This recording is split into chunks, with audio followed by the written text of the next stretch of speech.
हमें माता पिता होने का गौरव प्रदान करें, हमारी इच्छा पूर्ण करें। आदि शक्ति विश्वेश्वरी। तथास्तु। परंतु मेरा इस प्रकार शक्ति रूप में प्रकट होना शीघ्र ही आपकी स्मृति से ओझल हो जाएगा। ये किस लिए माँ? आप दोनों को ये स्मृति नहीं रहेगी कि मैंने आपकी पुत्री के रूप में जन्म लेने का वरदान दिया है। ऐसा क्यों मां सर्वेश्वरी? इस कारण कि मेरे जन्म के पश्चात आप मुझे साधारण कन्या समझकर उसी प्रकार स्वाभाविक व्यवहार करें जिस प्रकार सामान्य माता पिता अपनी पुत्री से करते हैं। ये किस लिए माँ? हर प्रयोजन बताया नहीं जाता महारानी वीरणी। जैसी माँ विश्वेश्वरी की इच्छा, परंतु अब हमारी कामना शीघ्र ही पूर्ण कीजिए। तुम्हारी कामना पूर्ति का वरदान तो मैंने दे ही दिया है महारानी वीरणी। कल्याण हो। जय हो मां आदिशक्ति जगदम्बे, जय हो। जय हो।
महारानी जी बधाई हो, बधाई हो।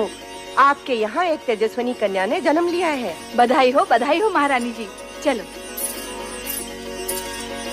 राजकुमारी जी, आप लोगों को भी बहुत बहुत बधाई हो। ये शुभ समाचार जाके महाराज को सुनाते हैं। चलो चलो। माताश्री, आज का दिन हम सबके लिए बड़ी प्रसन्नता का दिन है।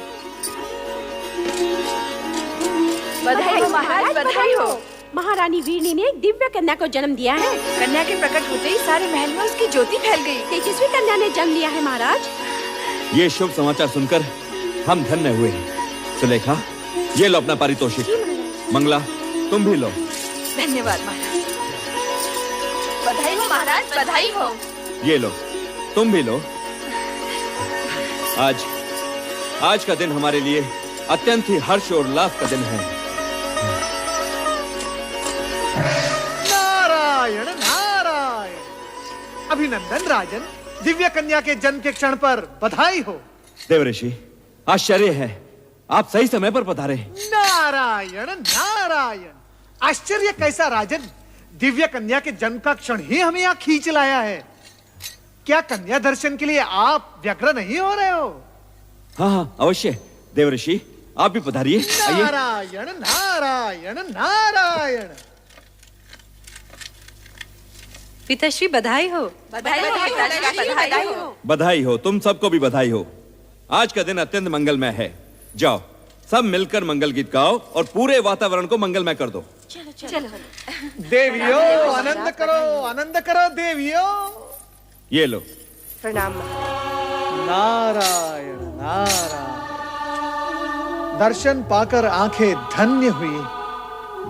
भ्राता दक्ष, इस तेजस्विनी कन्या का नामकरण इसी समय हो जाना चाहिए।